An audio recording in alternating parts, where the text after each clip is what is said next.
Welcome to the Chicago Bears Podcast, a presentation of ESPN Chicago, Chicago's home for sports. Here's your host, Pat, the designer.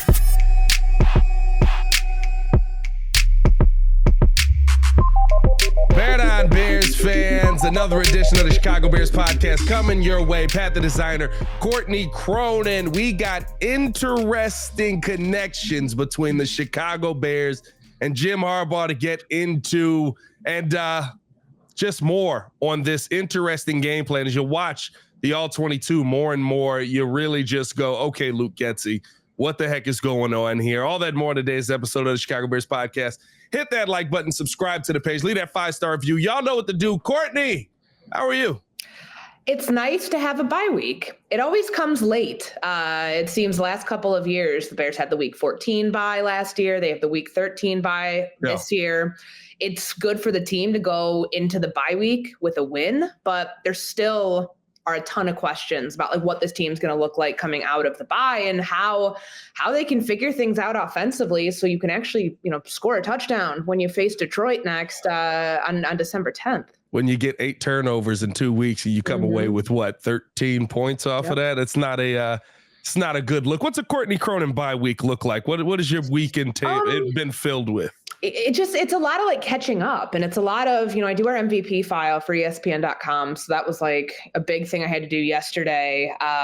It's covering playoff teams before. That was always the week that I used to, like, if you're going to do some like really in-depth reporting, like get it done when you actually have the time to do it. So then those stories that run late December, early January, they're ready to go. Yeah. With a team like the Bears, you're working ahead on some stuff and certainly thinking of like end of season stories. And I guess just trying to get caught up on that. But it's not, it just, for me, it's really very much at the same work week. It just doesn't require travel to Lake Forest, which I will gladly sit out of that commute on the Kennedy for a couple of days. I'm very grateful for that. Yeah. Anytime that you don't have to haul it all the way up to Hallis is not a bad day. It's a blessing to be able to go up there, but that ride home my gosh. If you're out after 3, it's over. Wait till it starts snowing. That's coming because, it's been cold here this week. At least it's like kind of a reprieve, but I dread that commute when there's 2 inches of snow and it's actively snowing on the highway. When you get like the plows leading the way doing 15 miles an hour. Yeah, we've all been there. We've all been there, Chicago.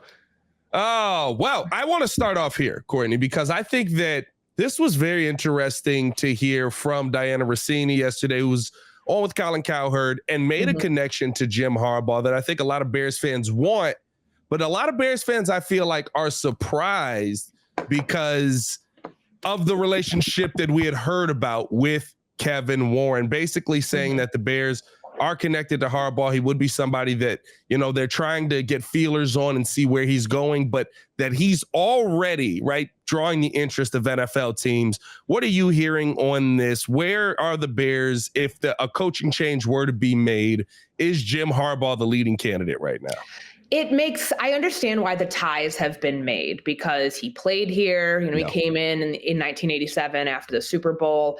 I believe he was here till 1993. So he has a tenured history with this organization. And we all expect after the 2023 college football season that he will be leaving Michigan to go test the waters in the NFL again. I mean, last year, his name was linked to that Denver job for a couple weeks before Sean Payton ends up taking that job. And I think there were a lot of people wondering, well, why, did he not want to work with Russell Wilson? Was there, because remember a couple of years ago, like rewinding after that disastrous season they had in 2020 during the COVID year, he takes a pay cut to stay at Michigan. Yeah. And then 2021 comes around.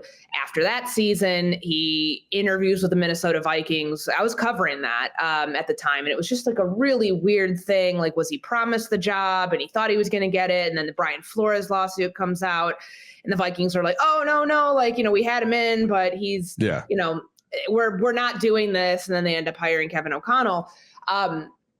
He's been flirting with the NFL pretty much every offseason the last couple of years. So that's why his name, as of right now, you're not hearing many like names about emerging candidates just yet. I know that happens typically. It's a little early for that. That typically happens in December, but because he's in college and not like an NFL coordinator who you're wondering what staff changes look like, who might get promoted, who might get fired, all those things, like his name's floating out there because of the sign stealing scandal that this university is still in the midst of, living through, and the fact that he, has NFL ties, has done this job before, and it feels like the right time. Now, of course, with the Bears, the connection I made with him as a player and the connection with Kevin Warren, because Kevin Warren was the Big Ten commissioner when Jim Harbaugh, when Jim Harbaugh was at Michigan, has been at Michigan. I think that, from my understanding, like whatever happens, and like we're not projecting a coach firing just yet, because I think the interesting caveat here is that what if Matt Eberfleus's defense continues to play this way? Well. They've shown a lot of improvement, and the players are fighting to win these games that, they could have very easily folded going into the Minnesota game with 3 wins. And they come away with, a 12-10 hard fought victory at the end. Like there's all these things to consider when it comes to what the Bears are going to do with their head coaching position next year. But I don't think that it's out of the realm of possibility that there is a change made.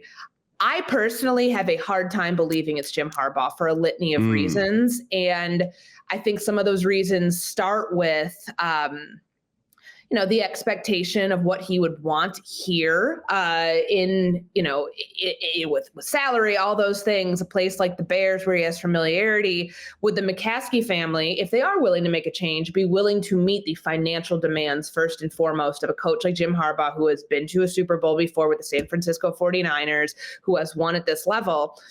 Is that can they find a common ground there, along with like all the other stuff that goes into, the relationship factor, like how are he and Kevin Warren? Kevin Warren was, again, I brought it up. They were, Big Ten championship game. I believe that was the 2021, or 20, whichever one it was. 19. What is their relationship like? That factors in, because Kevin Warren, if they make a coaching change, is going to have a say in whatever and whomever comes into the building. What is their relationship? And that's something I think that needs to be figured out here over the next couple of months, because, if they're going to make a change, they're going to probably want to get in on it quickly, considering the last game of the season's January 7th. And, you want to get a jump on that. But I know the reporting's out there. It's still in the very initial stages, but people are going to draw the ties between Jim Harbaugh and this franchise for a number of reasons, because of his history here, and also because the people he's tied to, and because this team doesn't know which direction it's going at quarterback right now. And if you bring in a new quarterback, you probably want a different offensive voice, whether it's a new offensive coordinator or a new head coach guiding him along in the process of becoming an NFL quarterback. I think that's the interesting part too, right? Everybody wants Jim. I want the culture that Jim brings. I'm right there with everybody else, but the changes that Jim brings, right? Jim runs a 3-4. Usually the coordinators that he's brought in have been 3-4 guys. Are you going to now all of a sudden switch over your entire defensive setup to accommodate Jim Harbaugh coming in here? I mean, listen, Montez Sweat has 1 year of being a coverage linebacker, and it was kind of just this is stupid.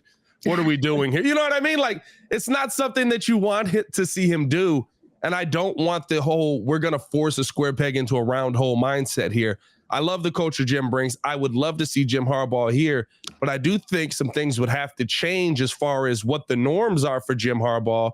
And then the question is, are you then cutting Jim Harbaugh off at the knees because now he's doing something that he's not used to running with the coordinators that he normally brings in? Now you're bringing in somebody who maybe he's not used to working with, or different things like that. I look at the Harbaugh situation and I'm like, I would love to have his culture here, but the changes that he would bring would not be small changes. They would be drastic changes. And for the love of God, if he comes in and says, whoever the coach is, Ben Johnson, Jim Harbaugh, whoever that guy is, if they come in and say, I don't want Justin Fields, you can't keep Justin Fields. No, and that's if there is a change at the quarterback position, even if Flus is here and they still go and draft somebody because they realize that they can't not because of the draft capital that they have, that's a big decision that in if there is a new coach coming in and that coach says Fields is someone I can work with or can't work with, that determines who you hire because you can't keep a quarterback that it's impossible. You cannot keep a quarterback that the new head coach. Oh, it's possible. We've only done it for our last 3 head coaches. But I mean, even let's go back. Let's go back to the next thing though. Mitch was in year 2 when Nagy got hired and the bottom fell out on that. The next season because they won with him that first year. So it wasn't like Matt Nagy came in and said, I don't want this quarterback. And then, Ryan Pace was like, no, we're keeping him here anyways, deal with it.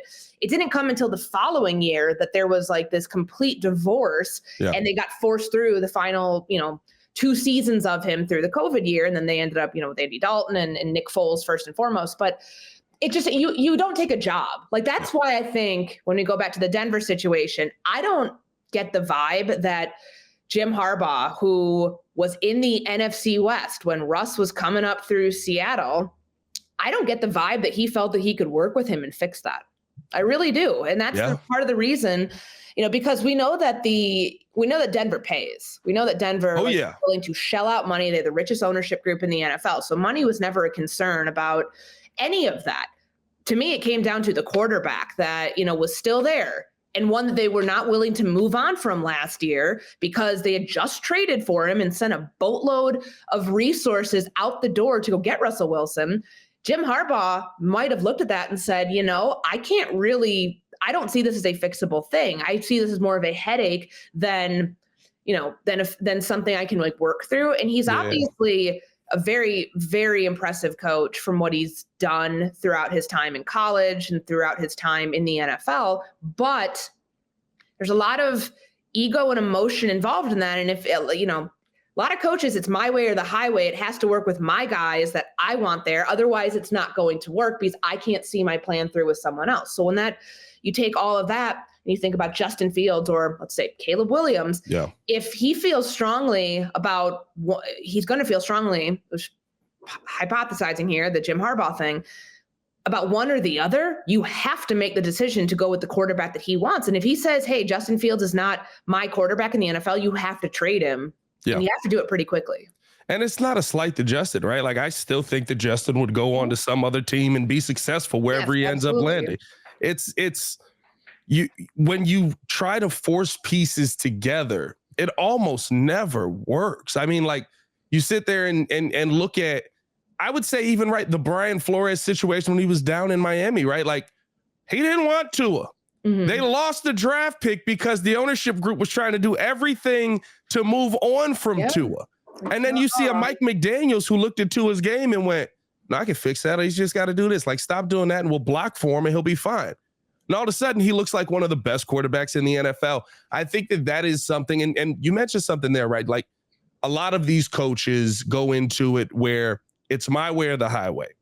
That's at this point how I feel with Luke Getsy, right? Like, it seems like there's too many times with Justin Fields where we go into a week and we're like, okay, this looks great. He ran the perfect game plan for Justin. This was amazing. And then we go into the next week and we're like, all right, now it looks like you're trying to run the same thing that you think works, not what works for your quarterback. Cam Newton was on WGCI, ironically enough, the other day. And he said, you can't clip an eagle's wings and then tell him to go fly at the same height.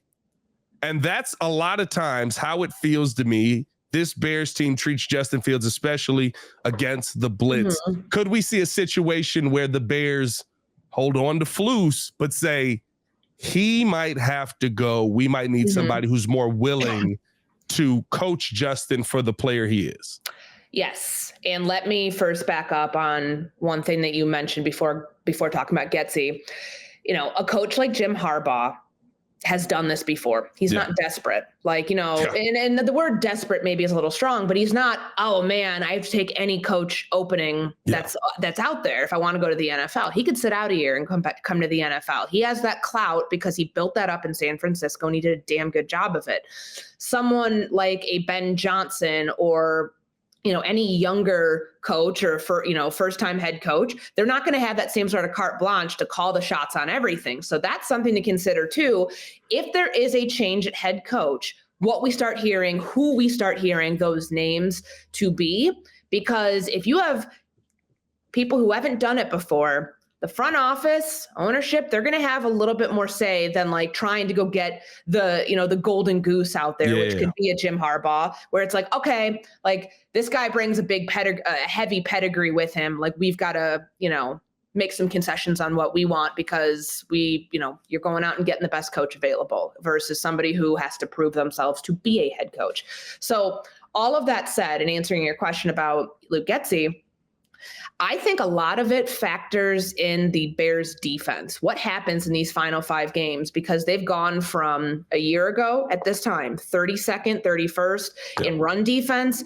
And they've got, the number one rushing defense in yards right now. Like that's really impressive. And like they're overall, like they're still 28th in scoring, but they're 9th in yards. They're not giving up the big plays that they used to. You see improvements with that. 7 interceptions in the last 2 games. And this is not, they're not playing Carolina. Shit, they didn't even get an interception against Carolina. Like they almost had 2, but then they dropped them. This isn't the Commanders. Like these are legitimate, like playoff teams right now. Like the Lions are still the number 1 team in the NFC North. The Vikings are the wild card team.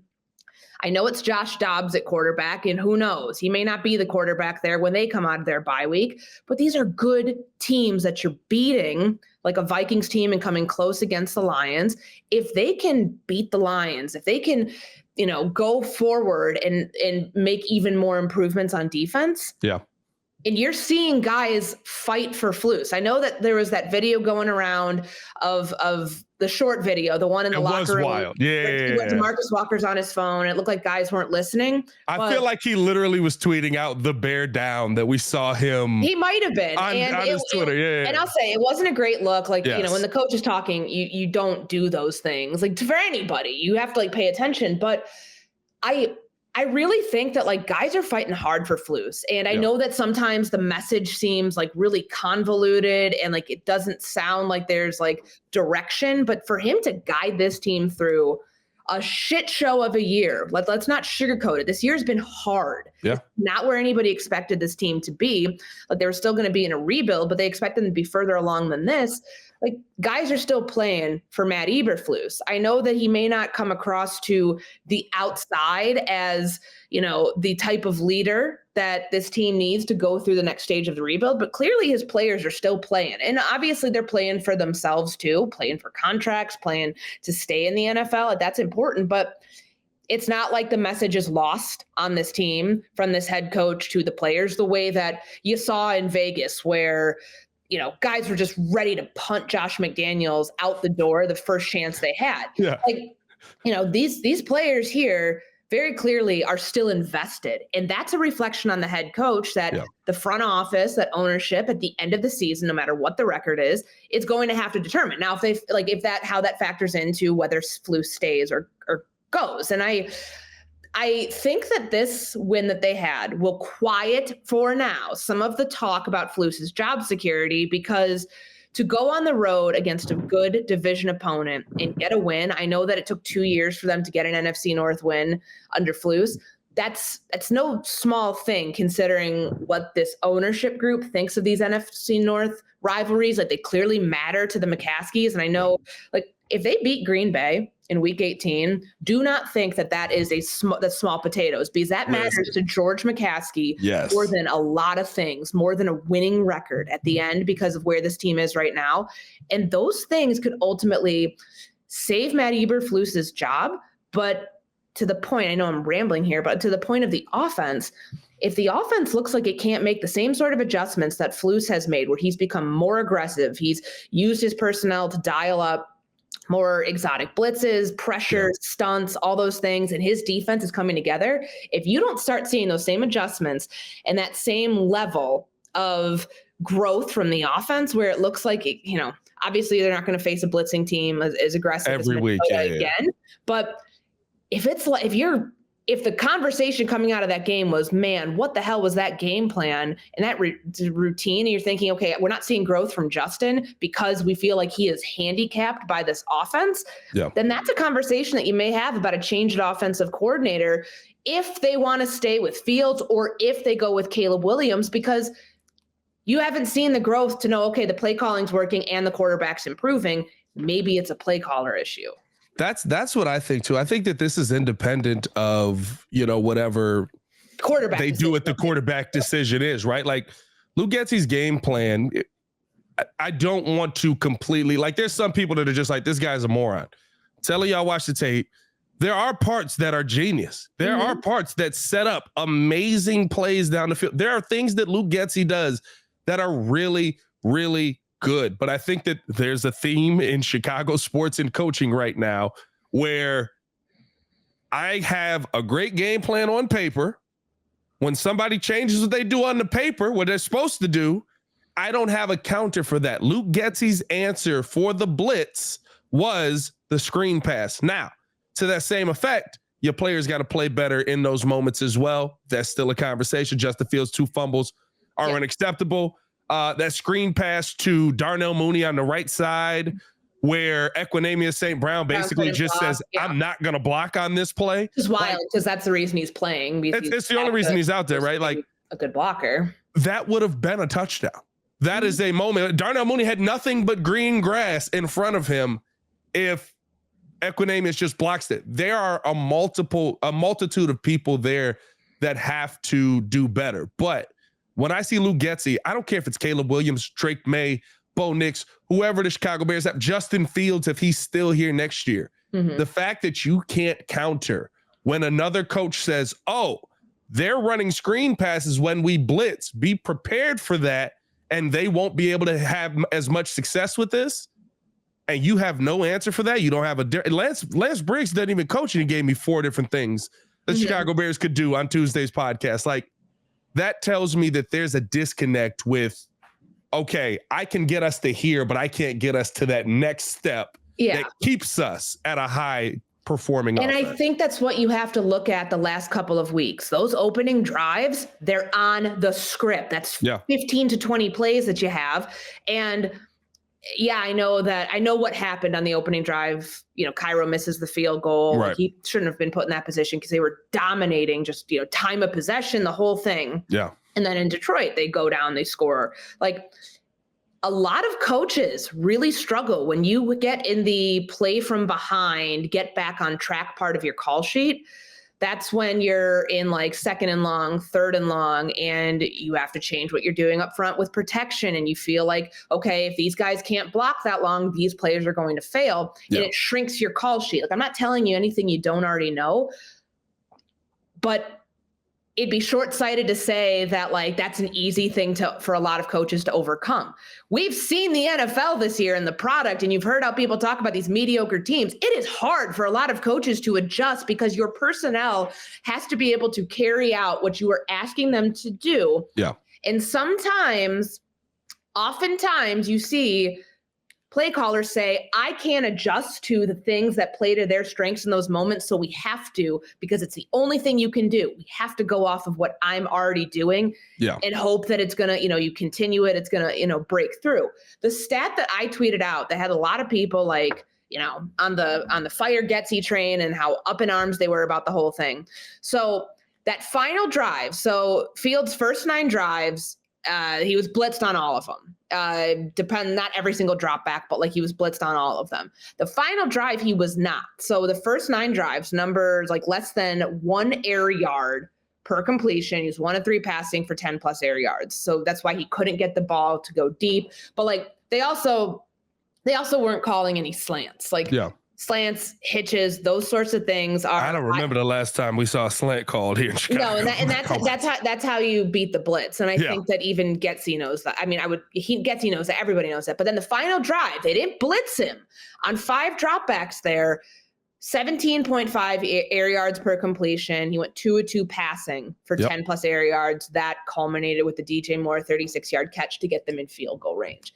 When you see numbers like that, it's like, okay, like it shouldn't have taken until that final drive. You're like, oh shoot, they're not blitzing. Like now we can open it up.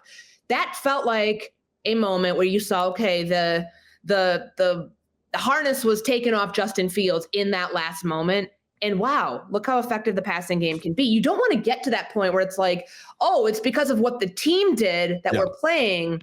Like they're throwing us a different look here because they're afraid, if they blitz, they're afraid the ball's going to go over. You can't be that aggressive in those moments when you're trying to be in prevent mode. Yeah. And they're dropping 8. It was the same thing that they did against Denver on that final drive, the final scoring drive for the Broncos, the go-ahead score to make it 21-20, where they're dropping 8. It's not an all-out blitz. And that allowed Russ to find Cortland Sutton on that fourth down and then find him again in the red zone. I just felt like, okay, why did it take until that final moment for the Bears to exhibit a different look than they had? And I know they've been trying to like run the ball and chip away and like use the clock to their advantage. Yeah.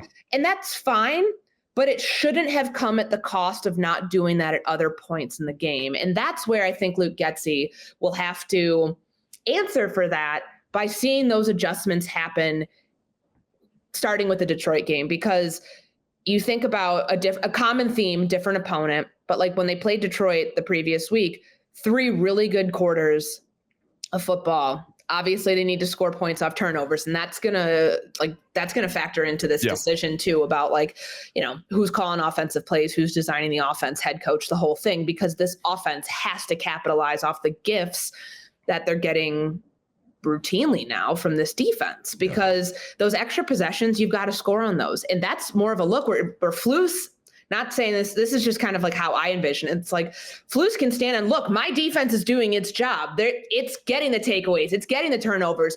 The offense is not capitalizing on that. That insulates him as a head coach and puts like giant red flags on Luke Getsy. And if that he'll say change, it. Listen, it's coming, Courtney. We know he'll pat himself on the back here. If that continues, though, if that trend continues, that's a real bad look for Luke Getsy. But I just, they can point this out, and hopefully for the Bears, it's an anomaly where it's like, okay, look, like, we're not going to play Minnesota again this season. You can learn from that. But you are going to face the blitz again, like not as aggressively. Look at how exotic Cleveland is. They throw all sorts of looks. And, if Myles Garrett is playing through a shoulder injury, who knows how that affects things, but they have to that to me is going to be the litmus test, that game specifically, because of how aggressive Cleveland is, how good their defense is, and how much they make you adjust and get uncomfortable with what you're doing offensively to change, to play, to kind of have win the battle in terms of our strength is better than your strength. That will be a big test for Luke Getsy to see how he can adjust, make those in-game adjustments the way that Flus has on the defensive end to start turning that tide with that unit. Yeah, and I think that even with Flus's comments, right, talking about attacking more on the offensive side, right, like it's almost like, okay, now we're starting to see kind of the hey, Luke, I don't know, you stay over there, but the separation to me is happening a little bit. I don't think that we're fully there. I think the interesting part that you mentioned, though, is right, like in those last 2 minutes of the game, they asked Justin Fields to go downfield, attack down the field, use your legs, find a way to get us in field goal range to win this game. He's able to do it. I look at the Detroit game. When you had the ball in his hands, you asked him to run, you asked him to use his legs to open up things downfield. I thought the blocking scheme was a lot better in that game as well, but, they're not blitzing nearly as much as Minnesota is, but Justin Fields was able to do that. Commanders, similar thing. Denver, similar thing. The common theme in all of these games is at some point in the game, Luke Getsy goes, I don't want Justin Fields to be Justin Fields. And all of a sudden, we look at the team and we're like, what the heck happened? The Lions game, he threw 1 pass in the entire fourth quarter. And it was a good pass to Tyler Scott that if he doesn't stop running, he's in the end zone. Like, those are the moments where it's like, okay, in 2 years of Getsy, we've talked about in both years, it's taken too long for him to realize what he needs to do with this quarterback. Last year, it was the Patriots game. Was that week 7 or week 7, right? And this year, I mean, we're still seeing the ups and downs of it. So to me, no matter who the next quarterback is, Justin Fields or not, you can't have your offensive coordinator take that long to figure out how to utilize the player and then magically forget it when the next season starts and we got to go through this whole process again. Well, let's back up to the offseason, because there is a big, I've thought about this for weeks. Remember, whole offseason plan for Justin Fields. We want to get him into a situation where he's not susceptible to big hits. He's not running as much. We want to develop him to develop his strengths as a pocket passer. And they pushed that narrative through the entire offseason. They talked about it throughout OTAs, minicamp, training camp. And either Fields took it really literally or there were just no adjustments early on, because you go back to that Tampa game where we see the film of him waiting in there for over 4.5 seconds, 5 seconds, and he's locked down field. You're not sure what he's seeing. The questions are brought up about, can he not see downfield? Is he having an issue processing? I do believe, in just some of the conversations that I've had, that some of that is on Fields too, 100%. Wanting to make himself into that, because there's this stigma out there about the Lamar Jacksons of the world, that's not how you play quarterback, that's not how you get paid, even though we saw Lamar get paid. That those guys are more unicorns than the ones who will make it in this league long-term by winning from the pocket. So whatever the main reason was of why Justin was stripped of his natural gifts, the first part of this season, and then it feels like they magically figured it out once he came back from injury. Yeah. You cannot have game plans that do not have the clip of designed runs that we saw against Detroit. Even Matt Eberfleus said, that's around the range that we want from him in those moments, whether it's the read option plays, the RPOs, all of that stuff, all of the designed runs, the 14 of his 18 rushes that he had against Detroit. You've got to see double digits of those, 8, 9, 10, that should be where it is on a consistent basis. And when you don't see that, it looks like, why did you go away from the things that made him so good in this game that they became close to winning? And then in the moments where he needs to go win the game, you strip him of the opportunity to do that in the best way that suits him as a quarterback. Yeah, and it feels like we have that conversation way too often. It's not to say that Justin Fields isn't at fault in a lot of these. Listen, the 2 fumbles are unacceptable. Yeah, and I want to say one thing about that, because I haven't had a chance to talk about that. And I know that when I was driving back from the airport on Tuesday, we, kind of hearing the conversation of look, they won the game, it doesn't matter. It does. And there are definitely some Justin Fields truthers out there who want to look past all that stuff, give him more of the benefit of the doubt because of the situation that he came into here and has had to work through even this season, 3 years in. He played poorly. In the final drive, did he do what he needed to do to get the team in range for a field goal? Absolutely. But the offense stunk.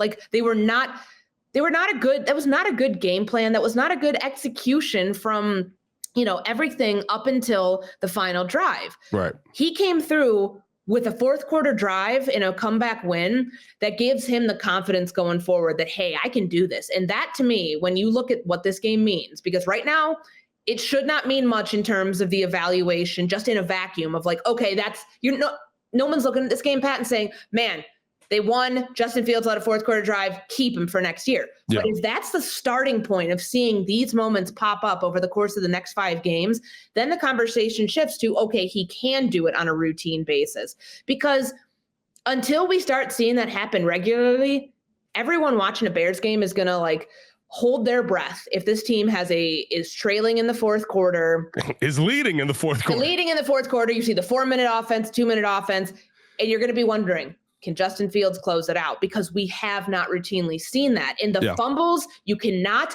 take away from the evaluation just because he didn't throw an interception. That doesn't matter. He still lost the football 2 times. And you know why? Because he was running in those moments. And ball security has to be a big part of this for him going forward, because those plays, those runs, the scrambles, the whole thing, that's what makes him such a great quarterback and such a great athlete out there. You can't, if you're going to keep having those sorts of plays in your playbook and asking him to do those things in those moments, then that's got to be on him to make sure, okay, me being the best that I can be using my legs, I still have to make sure that everything else I'm doing prevents, the catastrophe of what a fumble could be in those moments. Yeah, no, 100%. And I guess to me, I don't feel like Justin played poorly. I feel like Justin executed the game plan well. The offense, I think the offense, poorly. Yes, did play poorly as a whole. But Fields was not let's not sugarcoat this. No. That was not a great game from him. And the turnovers at the end in the fourth quarter, in those moments where they're judging him huge. The next 5 games, the final 7 games of his season, you cannot have those. He was able to come through in ways that he did not do in Detroit, in ways that he did not do against Denver. That's great. But the body of work itself, if anybody's looking at that and saying, man, pretty good. I don't subscribe to that. I don't think you can look at that game and say that he played great. No. But I think it's like I said before, right? I think Justin I think he's good enough to run any game plan you put in front of him. And with a really good team. I think that's the conversation that I wrote something on, it ran Monday of the game, the reasons why they would keep him, the reasons why they would trade him. And I talked to Josh Lucas, their former director of player personnel. And we were talking about, okay, if you have the number 1 pick and you have a top 5 pick and you think about, okay, Justin's shown you a lot these final couple games that lead you to believe, hey, if you get a Marvin Harrison, if you get another piece on the offensive line, if you get a dominant pass rusher, can we keep Justin Fields and expect that he'll play really well because you have an awesome supporting cast around him? Now, people, I think, subscribe to the notion that every quarterback in the NFL should be able to elevate their team no matter the circumstances. There are so few scheme transcendent quarterbacks in this league, and it just does not exist on a consistent basis. A lot of quarterbacks need things to be really, really good around them to perform. And I think he is one of those guys that if he is on a really good team, and has a really good offensive coordinator that is designing things to a T to his strengths, that he can be a winning quarterback in this league. But I'm just not seeing it yet here. My rebuttal to that is always when people are like, you should be able to elevate your team to the next level. It is. I tell people, go look at Tom Brady when he had pressure around his feet and look at the difference between his success rate and not. You need the greatest quarterback of all time. Needed an offensive line and needed wide receivers who could catch the football. I cannot wait to see, and it's not hate on Jalen Hurts at all. I can't wait to see what Jalen Hurts looks like without Jason Kelce in front of him. I hope that he still elevates play, but people don't realize how much Jason Kelce does on that offensive line. Sure. And when you look at it, it's I hope he's got another year left in him because it's going to be tough if he can't go out there. Listen, the Bears have the Lions again. The Lions already know what the game plan is going to be. It's going to be a tough week coming up here for the Bears, coming off of the bye. Hopefully they get the rest and relax. Any nuggets you want to leave us with, Courtney, before we end up getting up out of here? Anything that you might see coming in the future with this Bears team? Well, the DJ Moore stuff is really interesting because I know he's one of 5 receivers right now with over 1,000 yards. And when you take a look at the return on investment, Justin targeting DJ Moore has a higher QBR than Tyreek targeting or Tua targeting Tyreek and Brock Purdy, Brandon Ayuk, the whole thing, Keenan Allen and Justin Herbert. Yeah. And I remember putting that stat out the other day because that is significant. That shows, okay, this is why they went to get him. You can poke holes in that and say, well, a lot of the yards that are generated by DJ Moore have been DJ Moore yards after the catch. I don't think that should necessarily be a knock though on Justin Fields because again, when you piece this whole thing together, part of that ends up being what's the game plan that they're asking him to execute. And in the critical clutch moments, is DJ Moore coming through and it's not just a byproduct of, screen passes and very few slants, but the short passes that end up getting to DJ Moore, and then DJ Moore takes it to the house because he's such a yak monster. Yeah. I think that's really important. And I know that we have not overstated DJ Moore's importance to this team. We talk about it because it needs to be talked about, because it deserves to be talked about, and because it makes this offense go. Imagine what it would be like. It'd be last year if he wasn't here this year. But I I think that I would like to see from Justin in terms of these next 5 games. Can that be the focal point? Can they continue to go to DJ Moore the way that they did against the Vikings? I didn't realize this until in game. It was brought to my attention from our stats and info group. You know that DJ's never had a game outside of Minnesota where he's had double-digit catches? Double-digit targets, sure. Double-digit catches. Like in all of his years in Carolina, he didn't have that either. I was shocked by that. Can we see that happen again?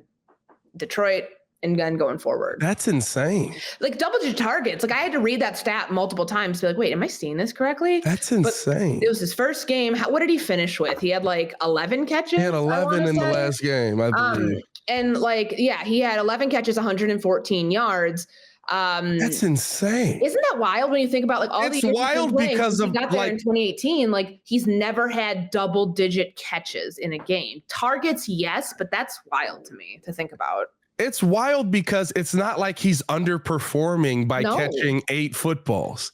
No, like that speaks to how good he is. Mm-hmm. And I think the weirdest thing in the world is all of a sudden, I don't know who all of a sudden brought up air yards as the most important stat in the world, but now all of a sudden I've heard it so much this season with every quarterback, right? I've heard it with Tua. I've heard it with Justin, with Purdy, all of that. Who cares how you're getting into the end zone? Tyreek Hill has 7 50-plus yard touchdowns last season. 4 of them were 10-yard passes that he took to the house. And when you think about how poorly Tua played against the Jets, I think he threw for he ended up with like 243 yards, 234, one of the two. Yeah. 216 of those went to Tyreek Hill and Jalen Waddle. Now, I think it's because it's the quarterback and because we expect a certain level of play to not – people want to strip quarterbacks of their security blanket and be like, perform without them. Like, put those numbers up when you're targeting other guys. It's just not how it works in the NFL. And I think that that's something that, of course you're looking and seeing what are the depth of those targets that that Justin Fields is sending towards DJ Moore. And I just think for me, people look at that and say, okay, the reason that stuff matters is because you need to have, you're basically like saying that the quarterback needs to have everything perfect around him and have those sorts of playmakers to perform. Because if those guys aren't there, injury, trade, not on the team, whatever, then you won't get that same result. And then it's like, why are you making that investment when somebody needs that sort of fail-safe to perform? That factors into the overall decision about like what teams do at the quarterback position and who they find the most value because it just feels like, okay, he can only perform in those circumstances. When we ask him to air it out, he can't. But that's not been the case with Justin. Like we saw him step up the deep ball's there. He talked about it last week. It's something he feels he performs very well at and has since college. You saw it against Detroit when he hit DJ Moore on that second the second time around when he was, running towards the end zone on that 34-yard pass where he steps up in the pocket. He makes a great throw. But I've always found that really interesting when, when you parse through the numbers, look at how he got his yards. Does it really matter if they're winning games? No, but people are always going to poke holes in that because it's about the viability of the quarterback and what you're asking the quarterback to do on a consistent long-term basis, knowing that those plays are eventually going to get taken away. That's what I think that people are getting at because those, as we saw with the screen passes, until they open things up, those weren't effective. And that's a lot of what we saw him hitting DJ Moore on in that game. Yeah. And my favorite part about that is if one breaks and we're talking about Justin Fields finishing that game with over 300 yards, then the other side's like, he's the greatest quarterback we've ever seen. I asked this coming into the season, what happens if he lands somewhere in the middle? Yeah. He's not Pat Mahomes, but he's not Mitch Trubisky.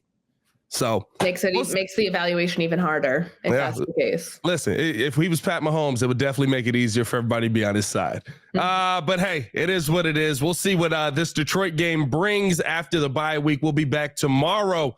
It's going to be me and Meller on tomorrow because we're going to be on the radio talking from 12 to 2, covering for Carmen and Yurko. So tune in with us on that. Pod will be out as well. As always, your boy Pat, the designer, back at it again with Courtney Cronin dropping the fire. Bears knowledge. Y'all stay safe out there, Chicago. Bear down. Peace.